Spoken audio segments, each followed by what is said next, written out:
എല്ലാവർക്കും അടുക്കളക്കൂട്ടിൻ്റെ ഒരു പുതിയ വീഡിയോയിലേക്ക് സ്വാഗതം. ഹലോ, ഇന്ന് ഞാൻ വളരെ സിമ്പിളായിട്ട് ഉണ്ടാക്കാൻ പറ്റുന്ന ഒരു റെസിപ്പി ആയിട്ടാണ് കേട്ടോ വന്നിട്ടുള്ളത്, ചിക്കൻ ലോലിപോപ്പ്. അപ്പോൾ ഞാൻ അധികവും കണ്ടിട്ടുള്ളത് നമ്മൾ അധികവും ഈ ഒരു ഡിഷ് നമ്മൾ കടയിൽ നിന്ന് ഓർഡർ ചെയ്ത് കഴിക്കാറാണ്. ആസ് എ സ്റ്റാർട്ടർ നമ്മൾ അധികവും കടയിൽ നിന്ന് ഓർഡർ ചെയ്ത് കഴിക്കാറുണ്ട്. അല്ലെങ്കിൽ കുട്ടികൾക്കൊക്കെ ഒരുപാട് ഇഷ്ടമുള്ള ഒരു റെസിപ്പിയാണ്, ഒരു ഡിഷാണ് ചിക്കൻ ലോലിപോപ്പ് എന്ന് പറയുന്നത്. പക്ഷെ നമ്മൾ കൂടുതൽ ഇത് വീട്ടിലുണ്ടാക്കാറില്ല അല്ലേ. ഇത് നമ്മളിപ്പോൾ കടയിലൊക്കെ പോവുകയാണെങ്കിൽ, ഒരു സൂപ്പർ മാർക്കറ്റിൽ പോവുകയാണെങ്കിൽ നമുക്ക് ഇതുപോലെ ലോലിപോപ്പിൻ്റെ ഈ ഒരു ഷേപ്പിൽ തന്നെ റെഡിമെയ്ഡ് ആയിട്ട് ഈ ഒരു ഷേപ്പിൽ നമുക്ക് വാങ്ങിക്കാൻ കിട്ടും. പിന്നെ വീട്ടിൽ വന്നിട്ട് ഉണ്ടാക്കാൻ വേണ്ടി വലിയ പണിയൊന്നുമില്ല. അതല്ലാന്നാണെങ്കിൽ ചിക്കൻ വാങ്ങിയിട്ട് ഈ എല്ലുള്ള പീസ് ഉണ്ടല്ലോ, എല്ലുള്ള പീസ് നമുക്ക് ഈ ഒരു ഷേപ്പിലാക്കി എടുക്കാനും പറ്റും. അത് ഞാൻ വേറൊരു വീഡിയോയിൽ കാണിക്കാം. ഇപ്പം ഞാൻ ഇതിൻ്റെ റെസിപ്പി മാത്രമേ കാണിക്കുന്നുള്ളൂ. ഇത് ഞാനിപ്പം കടയിൽ നിന്ന് റെഡിമെയ്ഡായിട്ട് വാങ്ങിച്ചതാണ്. ലോലിപോപ്പിൻ്റെ ഷേപ്പിൽ നമുക്ക് ഒരു കവറിൽ ഒരു 10 പീസസ് ആയിട്ട് ഇതുപോലെ കിട്ടും. അങ്ങനെ വാങ്ങിച്ചതാണ്. അപ്പോൾ നമുക്ക് നേരെ റെസിപ്പിയിലേക്ക് പോയാലോ. അപ്പോൾ അടുക്കളക്കൂട്ട് ചാനൽ ആദ്യമായിട്ട് കാണുകയാണെങ്കിൽ ആ സബ്സ്ക്രൈബ് ബട്ടൺ ക്ലിക്ക് ചെയ്യാൻ മറക്കരുത്. അപ്പോൾ ഞാൻ വാങ്ങിച്ചതിൽ ഇതിപ്പോൾ ഓൾമോസ്റ്റ് 10 പീസസ് ഉണ്ട്, ലോലിപോപ്പിൻ്റെ പീസസ് ഉണ്ട്. ആവശ്യത്തിനുള്ള ഉപ്പ് ചേർത്ത് കൊടുക്കാം. ഒരു 1/4 ടീസ്പൂൺ കുരുമുളക് പൊടി, 1 tablespoon ginger garlic paste, 1 teaspoon Kashmiri red chilli പൗഡറാണ്. കശ്മീരി റെഡ് ചില്ലി പൗഡറിന് എരിവുണ്ടാവില്ല എന്നറിയാലോ. അപ്പോൾ നമ്മളിതിൽ മുളകൊന്നും ചേർക്കുന്നുമില്ല. അതുകൊണ്ട് നമുക്ക് സാധാരണ മുളക് പൊടി എരിവിന് വേണ്ടിയിട്ട് ഒരു 1/4 ടീസ്പൂൺ ഇട്ട് കൊടുക്കാം. ഇനി ഇതിലേക്ക് കുറച്ച് സോയാ സോസും കൂടി ചേർത്ത് കൊടുക്കുന്നുണ്ട്. നന്നായിട്ടൊന്ന് മിക്സ് ചെയ്തെടുക്കാം.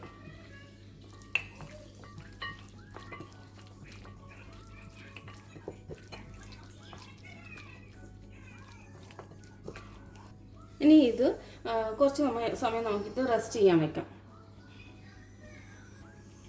ഇനി നമുക്ക് ഇതിലേക്ക് കോട്ട് ചെയ്തെടുക്കാനുള്ള ഒരു ബാറ്റർ പ്രിപ്പയർ ചെയ്യണം. അതിനായിട്ട് നമുക്ക് കോൺഫ്ലോർ വേണം. 1 ടേബിൾ സ്പൂൺ കോൺഫ്ലോർ എടുക്കാം. ഒരു ഇത്തിരി മൈദയും കൂടി എടുക്കാം. ഉപ്പിട്ട് കൊടുക്കാം. 1/4 ടീസ്പൂൺ മുളക് പൊടി, ഒരു 1/2 ടീസ്പൂൺ ജിഞ്ചർ ഗാർലിക് പേസ്റ്റ്. ഇതെല്ലാം കൂടി നന്നായിട്ട് മിക്സ് ചെയ്യാം.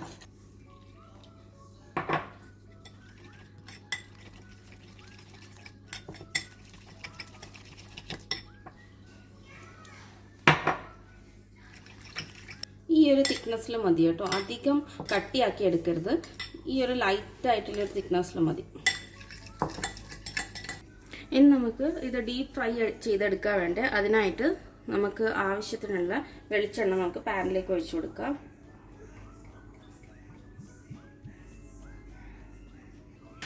എണ്ണ അത്യാവശ്യം നന്നായിട്ട് ചൂടാവണം. എന്നിട്ട് തീയൊന്ന് അഡ്ജസ്റ്റ് ചെയ്തിട്ട് ഒരു മീഡിയം ഫ്ലെയിമിലേക്ക് ഇട്ട് കൊടുക്കുക. അതിനുശേഷമാണ് നമ്മൾ ഫ്രൈ ചെയ്യേണ്ടത്. അപ്പോൾ നമുക്കിനി ഇത് ഫ്രൈ ചെയ്യാൻ വേണ്ടേ മസാല കുറച്ച് നേരമായി നമ്മൾ ഇവിടെ റെസ്റ്റ് ചെയ്യാൻ വെച്ചിട്ട് ചിക്കന് കോട്ട് ചെയ്യാൻ വേണ്ടിയിട്ടുള്ള ബാറ്റർ പ്രിപ്പയർ ചെയ്തിട്ടുണ്ടായിരുന്നു. അതിലേക്ക് ഈ ചിക്കനെ നന്നായിട്ട് കോട്ട് ചെയ്തെടുക്കുക. എന്നിട്ട്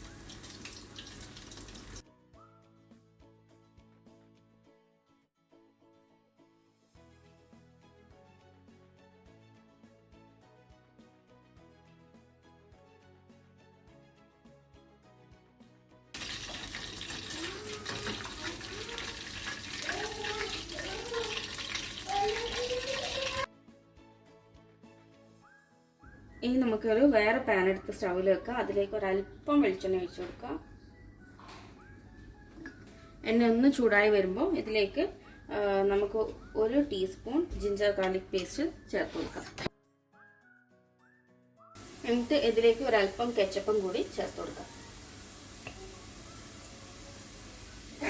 2-3 ഡ്രോപ്പ് സോയ സോസും കൂടി ചേർത്ത് കൊടുത്ത് നന്നായിട്ട് മിക്സ് ചെയ്തെടുക്കാം. ഇനി നമ്മൾ ഫ്രൈ ചെയ്ത് വെച്ചിട്ടുള്ള ചിക്കൻ ഉണ്ടല്ലോ അത് ഇതിലേക്ക് ഇട്ട് കൊടുക്കാം. എല്ലാം കൂടി നന്നായിട്ട് മിക്സ് ചെയ്തെടുക്കാം. ചിക്കൻ ലോലിപോപ്പ് ഇവിടെ റെഡി ആയിട്ടുണ്ട്. റെസിപ്പി ഇഷ്ടപ്പെട്ടു എന്ന് വിചാരിക്കുന്നു. ഇഷ്ടപ്പെട്ടിട്ടുണ്ടെങ്കിൽ തീർച്ചയായും നിങ്ങളുടെ ഫ്രണ്ട്സിനും ഫാമിലിക്കും ഷെയർ ചെയ്യണം. അതുപോലെ നിങ്ങളുടെ കമൻസും അറിയിക്കണം. താങ്ക്